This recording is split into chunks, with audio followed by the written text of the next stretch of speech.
Hello everyone, you are welcome to mining knowledge YouTube channel. आज हम लोग discuss करने जा रहे हैं एक इम्पॉर्टेंट टॉपिक के बारे में।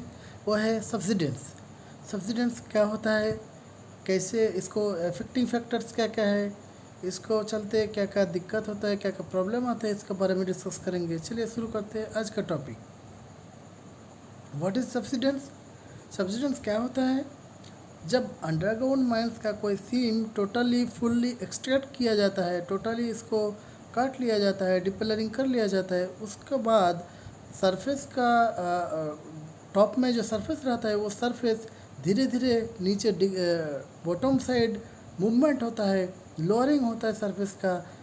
सरफेस लोअरिंग और सरफेस का नीचे तरफ मूवमेंट को ही कहा जाता है सब्सिडेंस।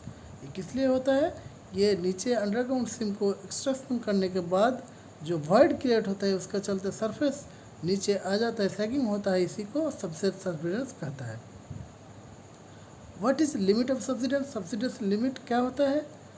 जब नीचे अंडरग्राउंड माइंस में सिम एक्सट्रैक्शन किया जाता है तो ऊपर में इसका जो इफेक्ट है उससे ज़्यादा इफेक्ट होता है।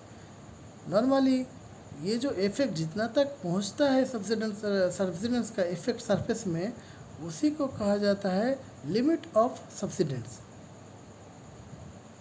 मैक्सिमम सब्सिडेंस क्या है? अंडरग्राउंड माइंस का अंडरग्राउंड से कोई सीम एक्सट्रैक्शन होने के बाद जब टॉप सरफेस धीरे धीरे सैगिंग होना शुरू करता है, तब धीरे धीरे सैगिंग होते होते होते एक टाइम आ जाता है तब उसका नीचे और सैगिंग नहीं होता है, मैक्सिमम पॉइंट में पहुंचता है जिसके नीचे और सरफेस का मूवमेंट और नहीं होता है, तो इसी को कहा जाता है मैक्सिमम सब्सिडेंस। ये पिक पॉइंट है, इससे ज़्यादा नीचे सरफेस नहीं सैग होता है और नहीं नीचे मूव करता है। सब्सिडेंस फैक्टर क्या है? सब्सिडेंस फैक्टर एक रेशियो होता है जो फुल सब्सिडेंस का साथ सिम का जो थिकनेस है इसका रेशियो है।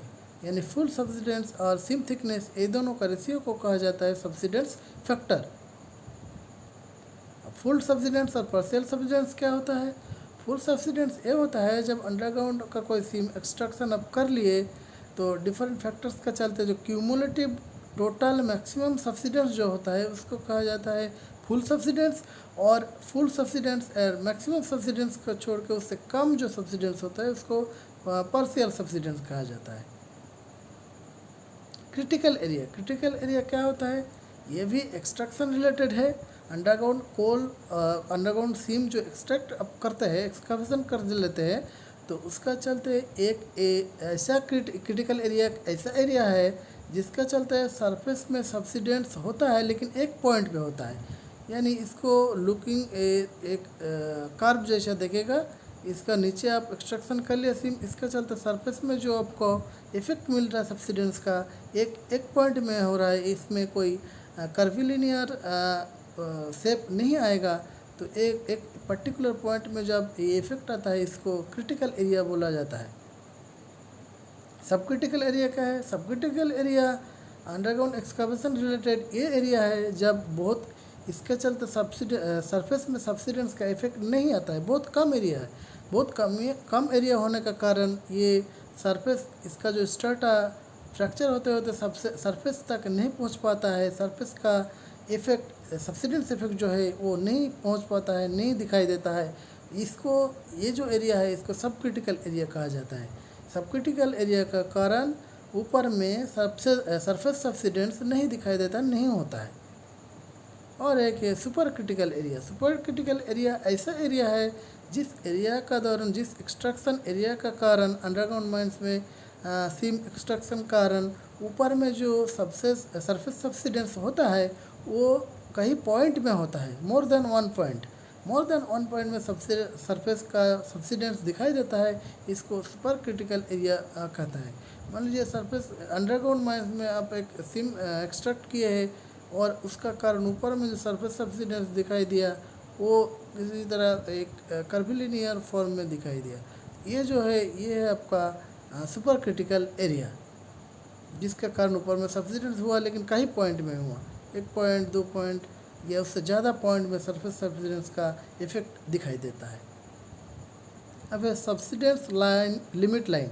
सब्सिडेंस लिमिट लाइन ये लाइन होता है जो सरफेस का जो सब्सिडेंस पॉइंट है, एक्सट्रीम पॉइंट है, और अंडरग्राउंड का जो एक्सट्रैक्शन पॉइंट है, ये दोनों का पॉइंट ज्वाइन करिएगा तो जो लाइन मिलता है ये है सब्सिडेंस लिमिट लाइन।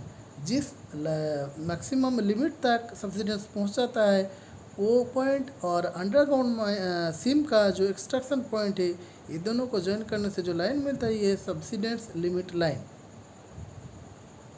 अब एंगल ऑफ ड्रॉ क्या है? ये ओडी एंगल ऑफ ड्रॉ, ये एक पर्टिकुलर एंगल जो वर्टिकल के साथ मेजर किया जाता है, जो लिमिट लाइन ऑफ सब्सिडेंस से पहले दिखाया गया पिक्चर में लिमिट लाइन ऑफ सब्सिडेंस है। तो limit line of subsidence vertical एक वर्टिकल लाइन का साथ जो एंगल करता है, इसको इस एंगल को कहा जाता है एंगल ऑफ ड्रॉ। वो दोनों साइड में ही होगा angle of draw. Vertical line का रिस्पेक्ट में जो लाइन ऑफ लिमिट लाइन है उसका जो एंगल बनता है उसको कहा जाता है angle of draw. Theory of subsidence को एक्सप्लेन करने के लिए कुछ थ्योरी है। स्पेसिफिक कोई पर्टिकुलर एक थ्योरी नहीं है जिसमें आप सब्सिडेंस का टोटल फैक्टर, उसका कॉजेस और उसका जो बिहेवियर उसको पूरा एक्सप्लेन कर पाए। ऐसा कोई स्पेसिफिक और पर्टिकुलर थ्योरी नहीं है, लेकिन सब्सिडेंस को एक्सप्लेन करने के लिए, इसको समझाने के लिए डिफरेंट थ्योरी अवेलेबल है, जैसे normal theory, domes theory, vertical theory, Hausse's theory and RGS theory. ये सब थ्योरी अवेलेबल है सब्सिडेंस को एक्सप्लेन करने के लिए। डिफरेंट फैक्टर्स अफेक्टिंग सब्सिडेंस को जो अफेक्ट करता है वो अफेक्टिंग फैक्टर्स क्या क्या है?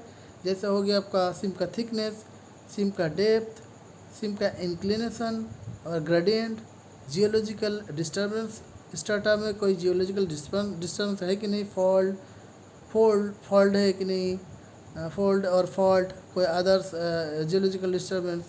मेथड ऑफ गोप मैनेजमेंट, कैसे गोप मैनेजमेंट अब कर रहा है, केविंग मेथड से उसको ऑपरेशन कर रहा है कि सैंड स्टोरिंग दे रहा है। प्रेजेंस ऑफ प्रीवियस एक्सट्रैक्शन, अगर कोई बॉटम सीम में अब कम कर रहा है अंडरग्राउंड माइंस में और उसका ऊपर में बहुत सारे सीम ऑलरेडी एक्सट्रैक्टेड हो चुका है, तो उसमें जो गैप आपको मिलता है ये भी इफेक्ट करता है सब्सिडेंस का। एंगल ऑफ ड्रॉ कितना है, इसका ऊपर भी सरफेस सब्सिडेंस डिपेंड करता है। और यूनिफॉर्मिटी ऑफ एक्सट्रैक्शन, यानी यूनिफॉर्म रेट ऑफ एक्सट्रैक्शन, ये भी एक इम्पॉर्टेंट फैक्टर है। यही है डिफरेंट सब्सिडेंस फैक्टर जो इनडायरेक्टली और डायरेक्टली सब्सिडेंस को इफेक्ट करता है। डैमेज ड्यू टू सब्सिडेंस का चलते क्या क्या डैमेज हो सकता है और होता है? Building, railway, power line, water mains, ये सब डैमेज हो सकता है डायरेक्टली, क्योंकि अब सरफेस में क्रैक और सैगिंग दिखाई देगा, तो वो सब जगह में बिल्डिंग, रेलवे, ये सब तो डैमेज होगा ही।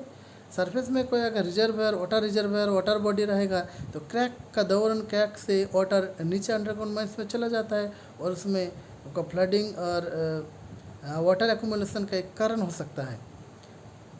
एनिमल्स और अदर्स कोई ह्यूमन अगर मूव करता है, आना जाने के लिए बहुत दिक्कत होता है। अचानक कोई क्रैक अगर आ जाता है तो उसमें आदमी घुस जाने का कारण कोई डेंजर और ख़तरा हो सकता है।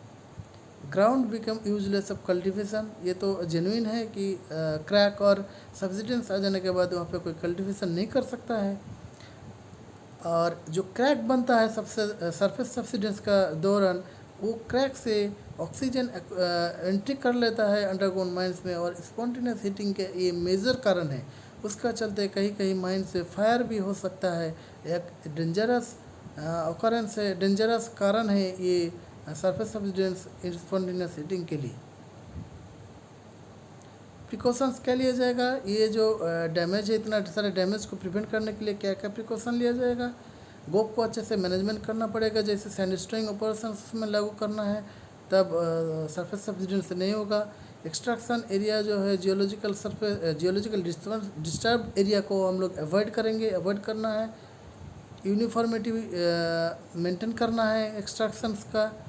इम्पोर्टेंट बिल्डिंग्स जो है वो स्पेशली कंस्ट्रक्ट किया जाएगा ताकि वो सरफेस सब्सिडेंस का चलते थोड़ा सा सैगिंग होने का कारण बिल्डिंग डैमेज ना हो। ट्रेंचिंग प्रोवाइड करना पड़ेगा बिल्डिंग और उसका आसपास।